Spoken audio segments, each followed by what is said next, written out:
मर्यादा पुरुषोत्तम भगवान श्री राम सिर्फ भारतीय संस्कृति तक ही सीमित नहीं रहे, बल्कि भारत के आसपास के कई देशों में भी उनका स्मरण होता है, उनकी कथाओं का गुणगान होता है। भारत के आसपास थाईलैंड, मलेशिया, लाओस, कंबोडिया और इंडोनेशिया जैसे देशों में भी भगवान राम की कथाओं का वर्णन और मंचन होता है। इन सब देशों में राम, रामायण और समान प्रतीक और स्थल मौजूद हैं। इन प्रतीक और स्थलों को डॉक्टर उज्ज्वला आनंद पलसुले ने शोध कर सहेजा है। उनके पास एशियाई देशों में रामायण का संग्रह मौजूद है, जिसकी प्रदर्शनी भोपाल के जीपी बिड़ला संग्रहालय में लगाई गई है। डॉक्टर उज्ज्वला द्वारा रामायण पर आधारित कंबोडिया, इंडोनेशिया और थाईलैंड के संदर्भ में शोध किया है। वह दक्षिण पूर्व एशियाई मंदिर स्थापत्य विशेषज्ञ भी हैं।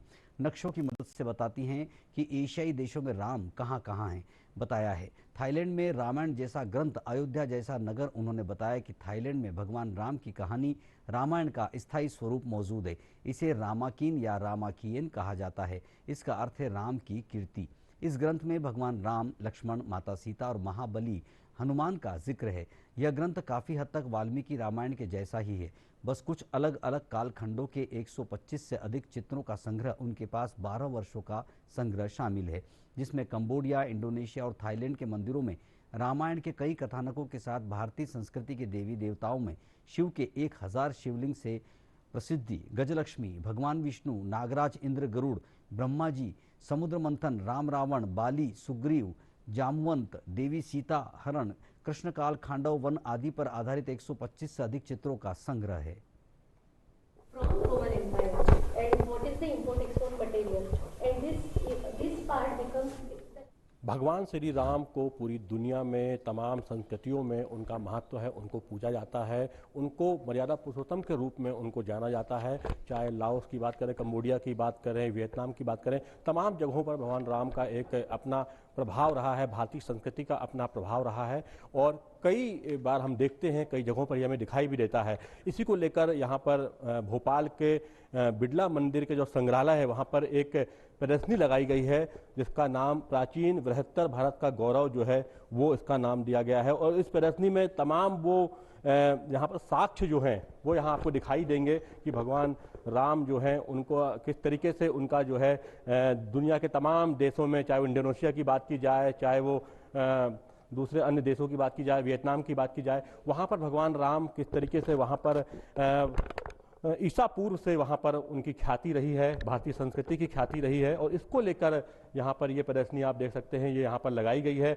डॉक्टर उज्ज्वला आनंद पलसुले जो हैं उन्होंने पूरा एक शोध किया है, इस पर पूरा उन्होंने शोध किया है और तमाम इन तथ्यों को संकलित किया है। और उनसे हम जानते हैं कि किस तरीके से ये पूरा जो आपने शोध किया है ये क्या है। और भगवान राम का हम सुनते आए हैं और कई जगहों पर हमने देखा है कि साक्ष्य भी मिलते हैं कि भगवान राम का जो प्रभाव रहा है, जो हम थाई कंट्री की बात कर रहे हैं भारत के अलावा, और दूसरे अन्य देशों में भी काफ़ी रहा है। तो क्या आपको आपके शोध में क्या चीज़ें आई और प्रदर्शनी का ये उद्देश्य क्या है आपके?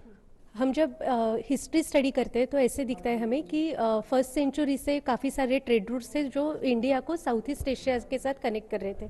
तो ये जो साउथ ईस्ट एशिया में हम लोग देखते हैं कि जितने सारे कंट्रीज़ आज के दिन में हमें दिखते हैं, जैसे कि म्यांमार है, Cambodia, Thailand, Laos, Vietnam, Indonesia के आइलैंड्स, ये सारे एक ट्रेड रूट के द्वारा कनेक्टेड थे। और ये एक लार्जर ट्रेड रूट का पार्ट था जो इंडिया और चाइना को कनेक्ट करता था। तो इसकी वजह से जो कल्चर है वो भी इंडिया से कंबोडिया और इनके आजू बाजू के देशों में काफ़ी बड़ी संख्या में फैल रहा था। इसको हम इंडियनाइजेशन ऐसे बोलते हैं।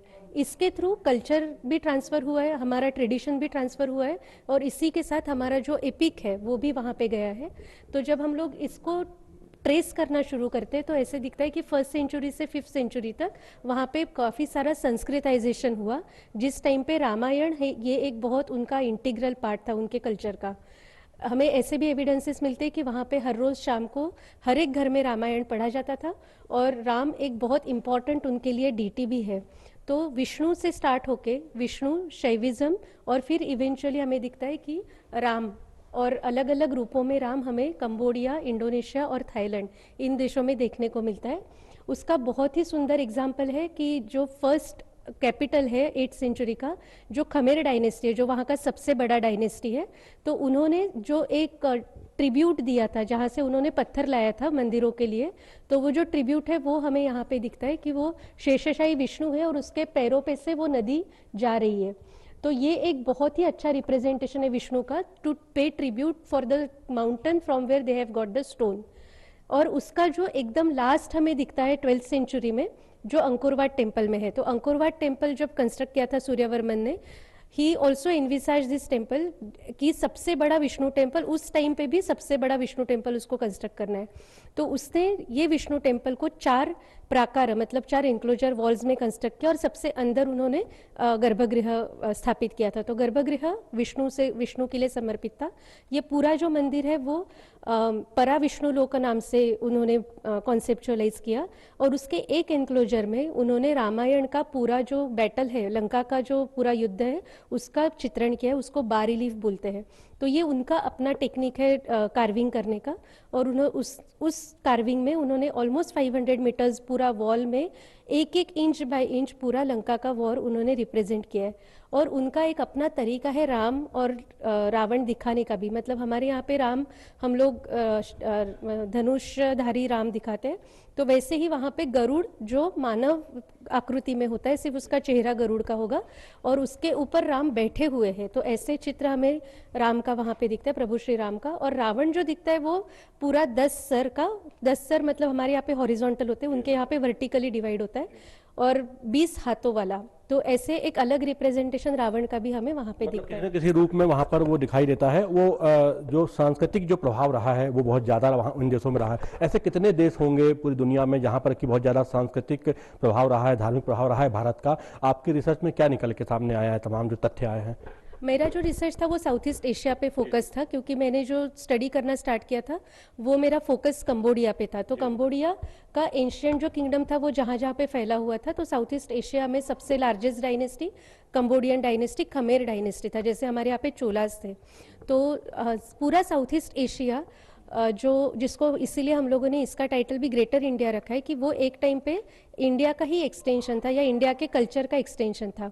तो साउथ ईस्ट एशिया पूरा ही इंडियनाइज था या संस्कृताइज था या शेयर्ड कल्चर में था।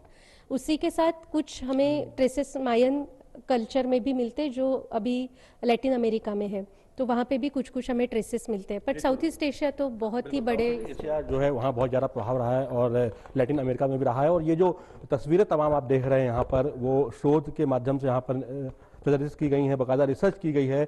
और ये दिखाता है कि भारतीय संस्कृति जो है, भारतीय आध्यात्म जो है, भारतीय दर्शन जो है, भारतीय धर्म जो है, सनातन धर्म जो है, वो कितना विशाल था, कितना कहाँ कहाँ तक उसकी पहुँच थी। और कि जो बोलते हैं कि वसुधैव कुटुंबकम की जो भावना थी कहीं ना कहीं भारत से शुरू होती है। और ये जो प्रेरणा रही है, हम कहते हैं कि भगवान राम हम सब के हैं और सब भगवान राम के हैं, वो कहीं ना कहीं ये तमाम जो ये चीज़ें हैं वो प्रदर्शित करती हैं। और आज भी इसके साक्ष्य जो हैं